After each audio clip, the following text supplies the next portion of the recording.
Your eyes shoot back open, your heart pounding as the door to your room swings open. Hi everyone, welcome back to Scarlet Hollow Part 16. Thanks again for all the support and for visiting my channel. Please give the video a like if you enjoyed it, subscribe to my channel if you want to see more, and let me know in the comments what you think of the game so far. Alright, in the last episode, we saw these ghostly figures in the mines. We then find the girls and we all start running out, but then the mine starts to collapse, and unfortunately the tunnel caves and Rosalina's leg kind of looks like it got crushed. Let's see what happens next. You're the nicest person I know, Rosalina. It's just isn't just fair. Rosalina, can you hear me? Yes, still awake. Just hurts like heck. Sorry, I shouldn't be pushing you to talk. I'll just hold your hand until they come back with help, okay? Don't go to sleep just yet, pup. Alexis grasps Rosalina's hand. Tears streak down both of their cheeks as you sit in silence together, waiting for a long, anxious moment to pass before help arrives. Some of my men are on the way with rock lips. We'll get you out there soon. Ben, I'll be having a word with you. It's going to be okay, Rosalina. Everything's going to be just fine. They're over here, Earl. Jesus H. Christ, you're kidding about the emergency. It's still a bit for the ambulance. The nearest depot is over in Brevard, so it'll at least be another half hour. You heard the man. You have half an hour to get her out of here. Move it! Rosa, sweetie, I'm here! Dad, I'm sorry, I'm so sorry. You don't have to be sorry, it's okay. We're all here. You can hang on, Rosalina. I know you can.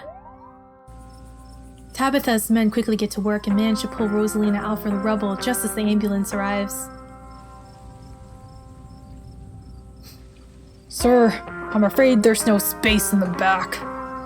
What do you mean? I can't ride with her? You're better off driving behind us. We're headed to the Brevard, so it's quite a ways. Is she gonna be okay?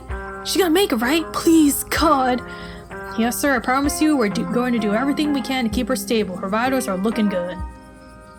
Rosalina, my poor baby. I'll be there as fast as I can, okay? I promise you won't be alone. Oh, I love you, Dad. The paramedics load Rosalina into the back of the ambulance and drive off. Oscar approaches you off to the side as the police talk to Tabitha and her men. What the hell happened in here? Alexis is like nervous.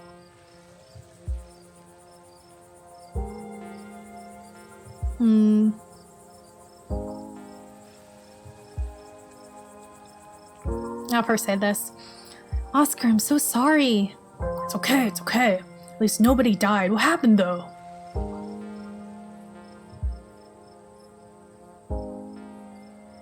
Well, we did kind of know it was going to happen. We were hearing all the knocking. It was the Tommy knockers or something supernatural. I don't know. They brought down the mine. It was what? Bina is right. They're real. I got some audio of the knocking on my phone. They must have been furious that we went down there. It doesn't matter what caused it. I'm just sorry it happened, Oscar. This is all my fault. She's been so angry with me. If I'd just been able to provide more stability, she wouldn't be doing things like this, putting herself in danger.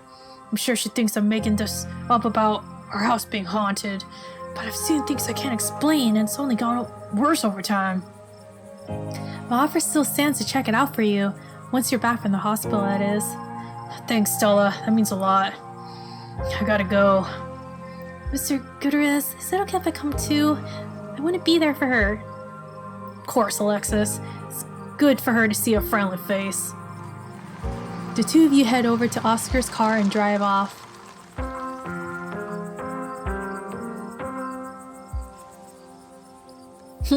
Can't believe you guys left me down there.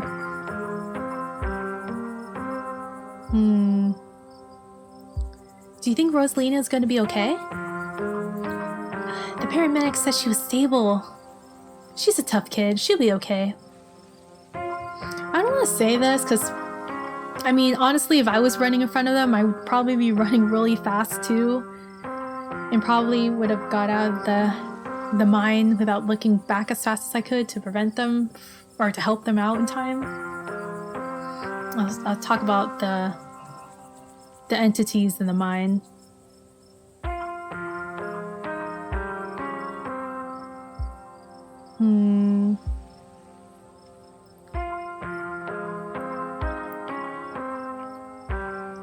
I'm pretty sure I saw ghosts down there. They were right behind Stella before you two left. And they followed Rosalina and I when we went after Becca and Alexis. Did you not see them? Whoa, I didn't see anything other than the two of you in that carving. That's super weird. I don't want to doubt what you experienced, but I couldn't see anything down that pit. But you might have been pretty primed to see things. You know, now that I think about it, that totally fits the profile for some of the Tommyknocker stories. What if they're actual bona fide ghosts? Oh, Stella. Everything that happened down there centered around that main chamber, where I saw that carving. Stella showed me a photo. Weird stuff. Maybe you weren't entirely off base about the cult stuff you mentioned earlier today, but this thing felt odd. Are you sure those things were Tommyknockers? Depends on what you mean by sure. Is anyone really sure of anything? They fit the description pretty well, and I don't know what else they'd be. I have no idea what happened down there, and I need to do something on mind collapses, I guess. I need to do some reading on mind collapses, I guess. Let's talk about my vision.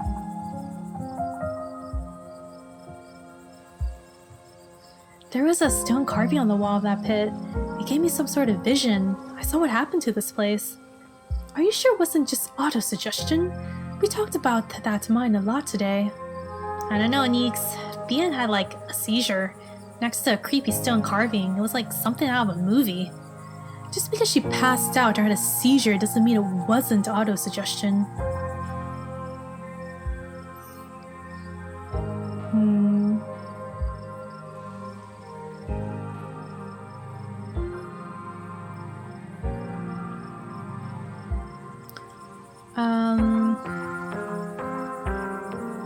Guess I can say this. Do you think it's over?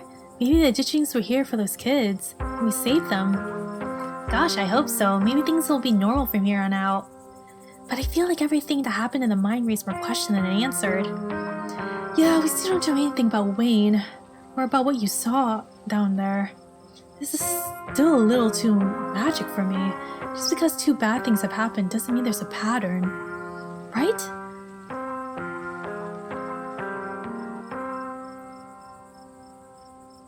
What happens now?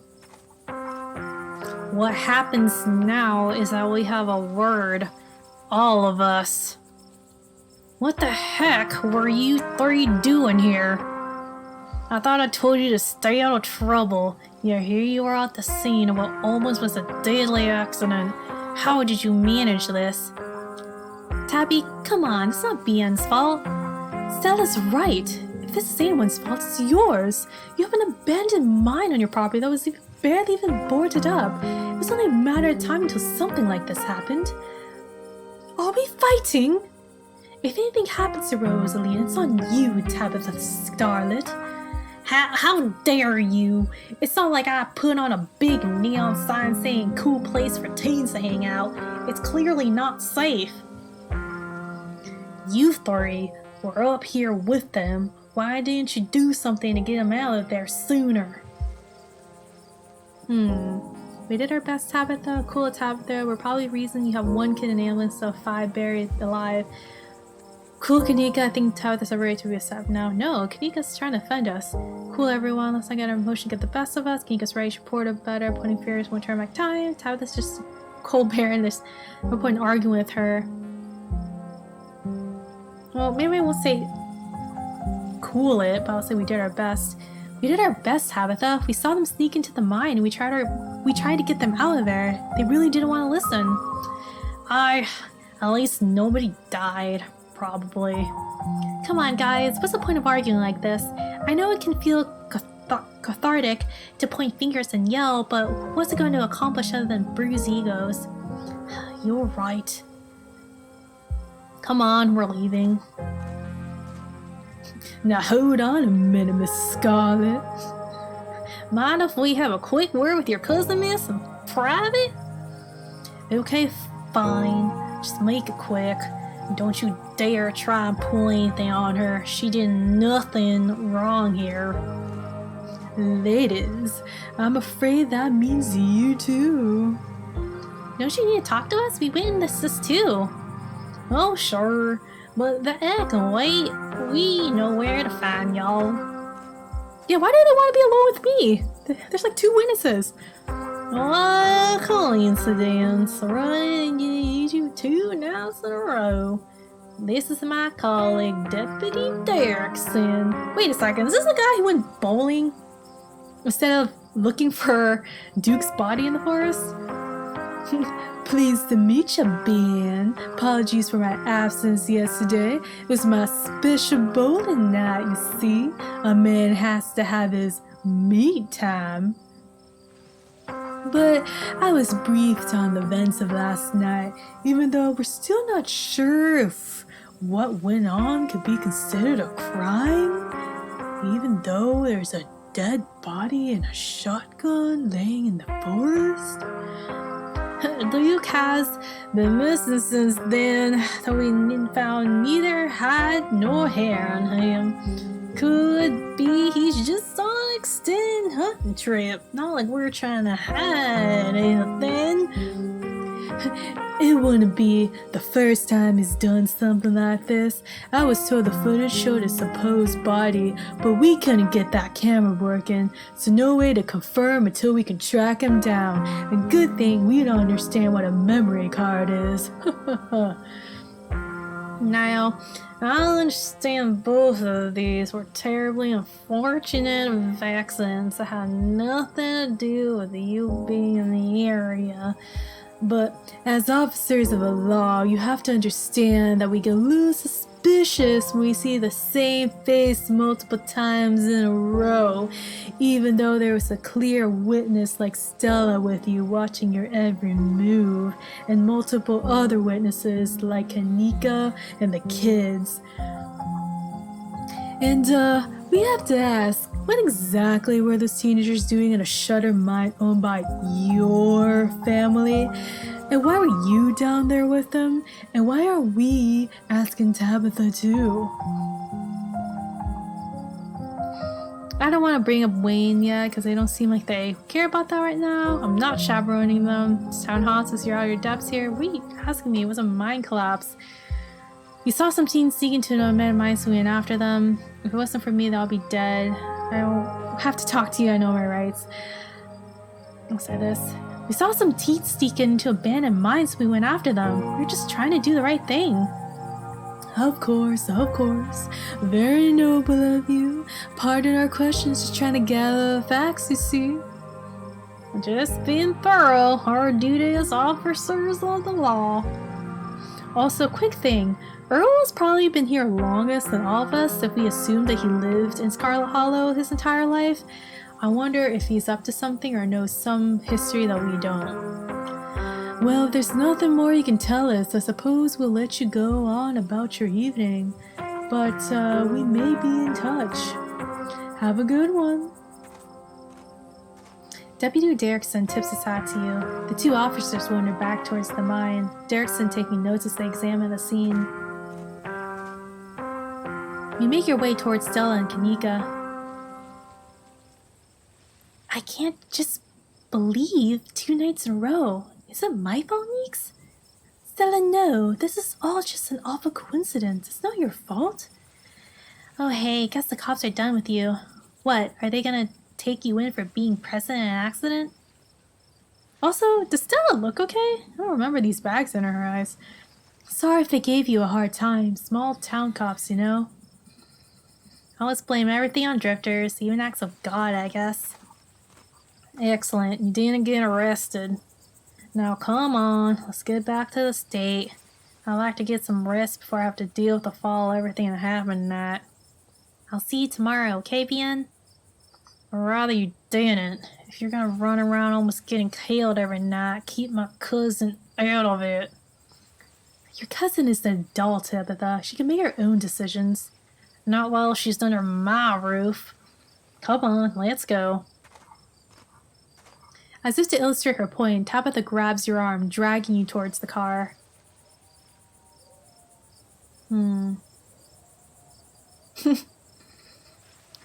Let's text them so that we can talk more later tonight. I'll text you when we're back. Tabitha doesn't say a word as the car cuts along the darkened road. You try to keep an eye on the surrounding wilderness as she drives, wary of what may lurk behind the tree line. Also, she has a lot of keys. Did anyone notice that? How are you holding up? You know, dealing with the funeral and a kid getting their leg crushed and all the stuff that's going wrong. I'm doing terribly.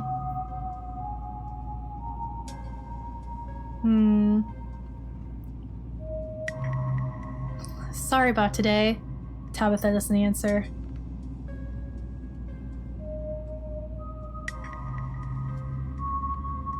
Oh, could drop it. You drop it. Tabitha's eyes remains fixated on the road.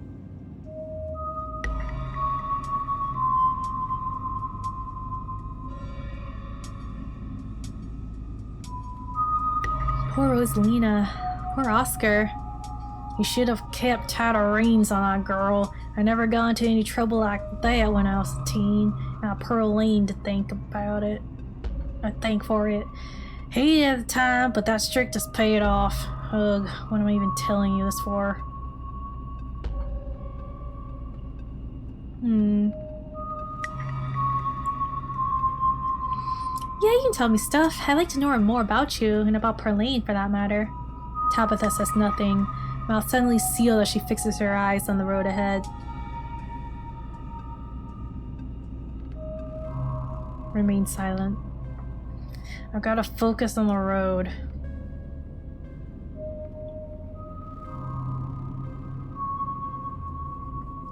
Why do you treat Stella like that? Didn't you two used to be friends? I don't want to talk about Stella, and it's none of your business anyway.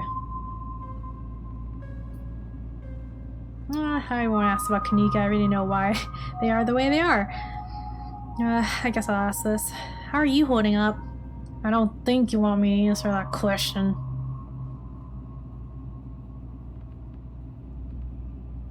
Alright, in silence. Your eyes wander back to the tree line as you and Tabitha slink back into silence.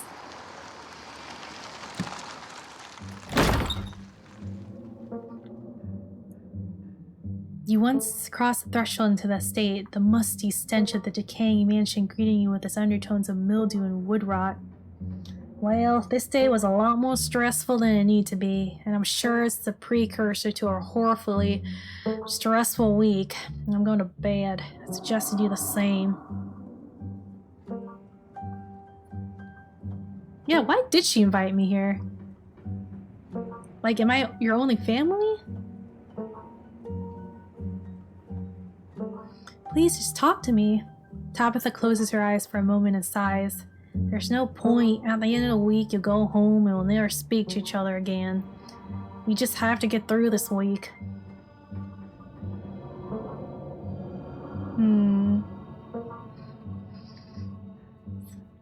I feel like if I say we can have a deeper relationship with that, she'll be like,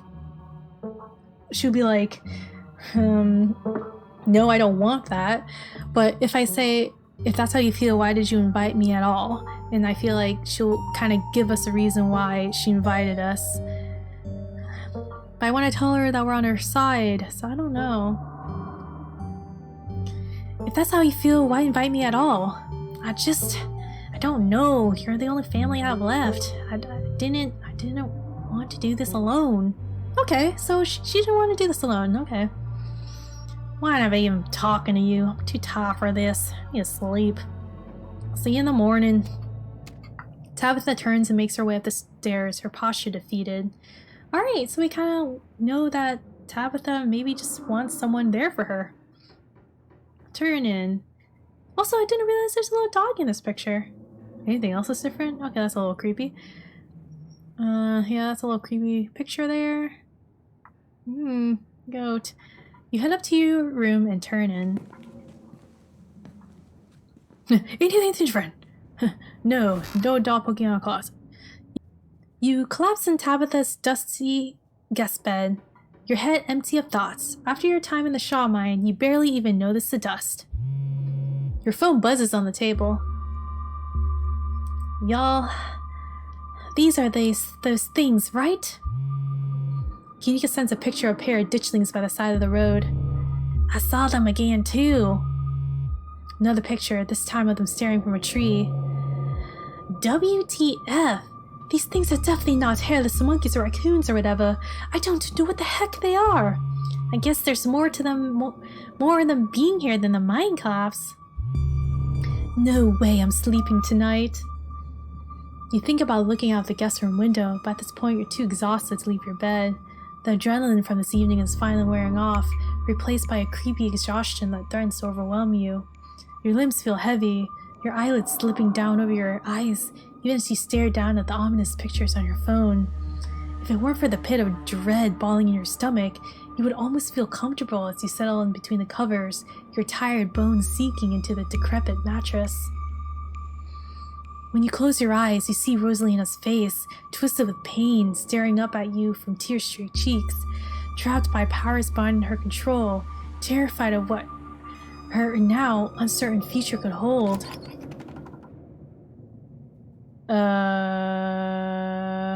Your eyes shoot back open, your heart pounding as the door to your room swings open. Please let it be Tabitha. Oh, it's Frou-Frou. That's weird. Just the cat. It's always just the cat. Don't read into this. The woman kicked me out. Just wanted a warm place to sleep. It's nice to see another living being, even one as unfriendly as Tabitha's cat. The comfort of her presence sets your mind at ease, and you finally sleep into a deep sleep with the bedroom door open. Oh geez. Oh geez. Something will pop out. Oh gosh. I should have closed that door. Oh, is this Tabitha's room? What are we seeing? Who am I right now? Going to the room with the angel head? Going downstairs into the basement? I'm in the basement. And we hear the knocking. Does that mean the house is on the verge of collapse too? Dang. This is the end of episode 2. Episode 3 waits. Proceed if you dare. Wow, guys. That was an intense episode. Okay, let's see if we can recap everything. So, the next day, you eat a PB&J sandwich. Frou-Frou doesn't want you to pet her, and she doesn't know what ditchlings are. We go into town, we see Avery and Sybil talking to each other, but we don't tell Avery anything about what we saw last night. He invites us to the diner, offering us some tea from Sybil, so we say sure. We go to the diner, we see Avery there, and we meet Winnie. She hands us the tea, we taste the tea, tastes horrible. We don't tell Avery anything about what we saw last night. We say we're still a little bit nervous about what happened. He kind of tells us that he moved from Charlotte, or was it Asheville? I can't remember. And he's only been there for a couple of months. And his Aunt Winnie was the only person who helped him up since he had a change in what he wanted to do for his education. So he's here at the diner now. So his shift's about to start. We say goodbye. We go to the general store. They sell axolotls, which is a very interesting plush to sell. We meet Miles, who is Kanika's younger brother. We try to buy some chips, but he doesn't want to ring us up. He says just take them, but we don't because that'd be stealing. So we just leave the chips there. And we try to befriend him, ask him what he's doing on his phone. He's playing games. He doesn't really seem to want to talk. So we leave. We finally get to the library. We see a man sitting in the corner, which we thought he was checking out books, but he was actually Oscar, the librarian. We see a cat sitting on the counter, which is Pixel. We go over and we talk to Kanika and Stella.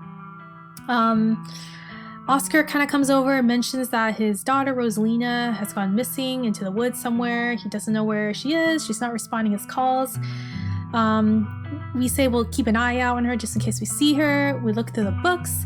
We learn about the history, the Scarlet history. We learn that there was Arcillus was his name, but we learned that there was a mining accident that killed 160 people. Not sure exactly what happened after that accident.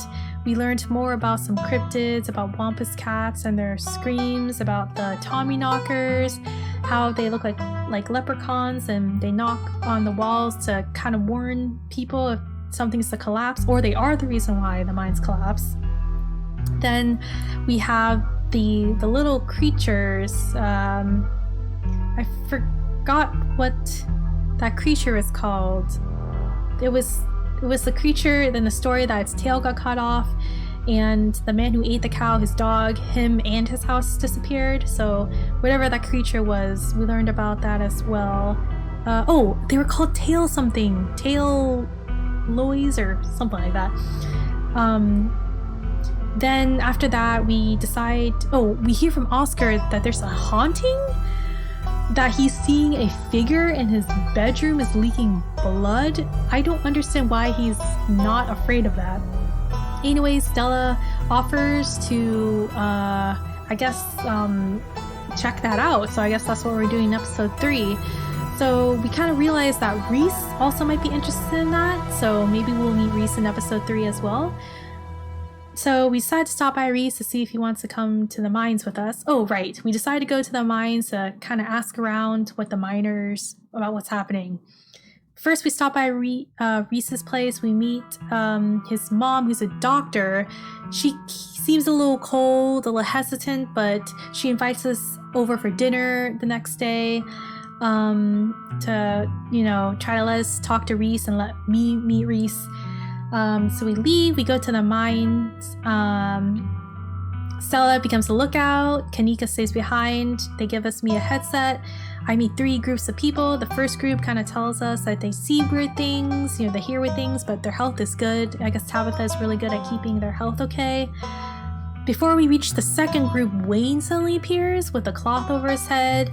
So the question that we learned this episode was, is that really Wayne, or is Wayne really dead and that's a spirit that inhabited Wayne? We don't know yet. He warns us to just stay in the house and be careful out there. It seems like he's trying to warn us, and then he disappears. When we talk to the second group, we hear that Wayne was actually dating someone, or someone with a possibly bad reputation of having a lot of ex-lovers. Isaac, one of the guys there, kind of seems that he wants to tell us something more, so we give him his number.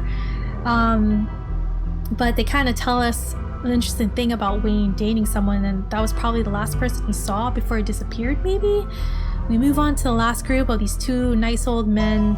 They tell us that the person Wayne was actually dating was Tabitha, which is huge because Wayne has disappeared and something bad happened to him, but also Tabitha's mom recently died, so that's these weird connections going on.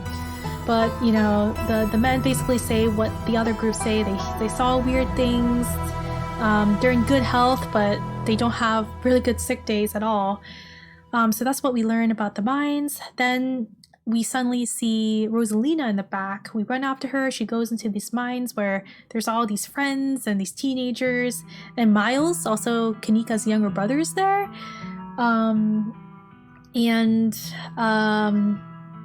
There's 2 other kids, Alexis and Becca. And Becca seems really mean, and Alexis kind of seems to be her friend and goes along with her. And Rosalina is trying to, she's trying to make Becca like her, which doesn't really seem to be working out. We continuously hear knockings, and the 3 girls sneak away. Rosalina, Alexis, and Becca. Miles and Zales, the other kid, stay back. So we go after the 3 girls and we go down this ladder. Kanika stays up the ladder, me and Scylla go down. There's like these 3 pathways. The right seems to be blocked off. The middle is like a deep ditch. And the left, we don't know yet. But as we go deeper into the middle ditch, we see this relic in the background and it gives me some type of seizure, or Stella says gives me a seizure. I start seeing these like figures, which could be ghosts or the spirits of the dead miners. We don't know. The Tommy knockers, I don't know. But we see the history of the miners getting crushed by the collapsing by something on the something gooey on the ceiling. We don't know what that is. And then we wake up and we see the spirits are all around us. We hear the girl's voice. Rosalina comes out. She's like, we need help. We go down the left side. We see the 2 girls. We grab them and go. As they're rushing out, the mines collapse and crushes Rosalina's foot or leg. Kanika and Stella make it out of the mine. They call the ambulance and Tabitha and the cops, and cops question us. We tell them what happened. Tabitha actually just pulls us away and we kind of tell her what happens, and yeah, that was pretty much it. And then we kind of almost bond with Tabitha at the end. We learn that we're her only family left, and seems like she doesn't want to be alone in this whole ordeal. And Frou has come to lay with us in bed, and the scene kind of cuts into like we're like a ghost or a spirit, or maybe you're dreaming and you see Frou-Frou's gone from your bed and you see Tabitha on her bed looking sad. We go down the stairs and we go down the basement and we hear knocking down in the basement. So maybe that means the house is next or something like that. We don't know. I guess episode 3 is what's up next. I'm really excited to meet new characters. I want to see if Rosalina's alright. I want to meet Reese, see if he's okay. Curious to see if the ditchlings make it into town. Really want to see what the haunting is in Oscar's place, what the blood in his bed is, and what that apparition he saw was. There's still a lot of mysteries ahead, and I'm really excited to share with you guys. So anyways, thank you all so much for sticking out with me through episode 2. I guess we'll see our adventure in episode 3. If you like what you saw, please like this video, subscribe to see more. Thank you all so much for the support, and I will see you in the next episode. Bye.